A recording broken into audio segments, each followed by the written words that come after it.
Chapter 9. The core issue with taxes.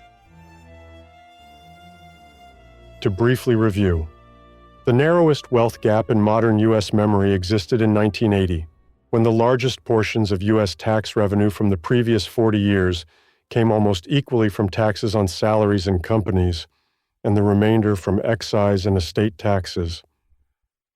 From 1980 until today, our tax system has shifted dramatically to where tax revenues now rely overwhelmingly on taxing individual salaries, about 86% of all tax revenue.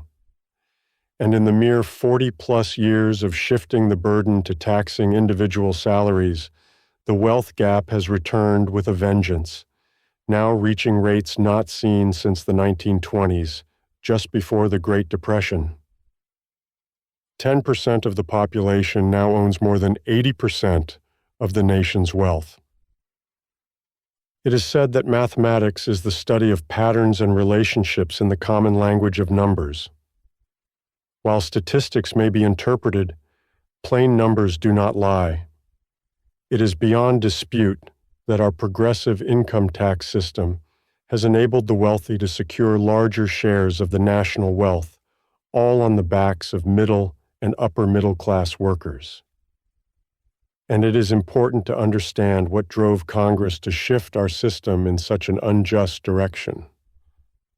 The power of special interests and the easy nature of attaching and withholding money from salary paychecks, which has driven out of government's sheer necessity to efficiently and easily collect revenue. We can accept the tax decisions Lincoln made so many years ago, when the nation was desperate, on the edge of collapse, and falling headlong into brutal, bloody conflict. But what has followed has not always been well thought out or mathematically analyzed. Short-term political gain does not always lead to long-term national prosperity.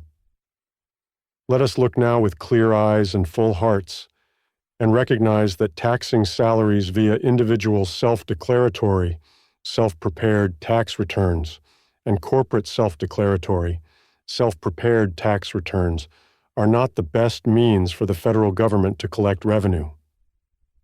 The self-declaratory tax filing system, even with its estimated withholdings, is an ineffective structure that invites abuse and misuse.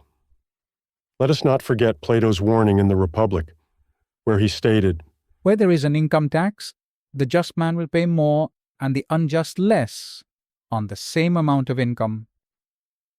It is a system which produces inequitable collection of tax revenue across society, a reality which we all currently share. At their core, taxes should be supported by a general mathematical construct.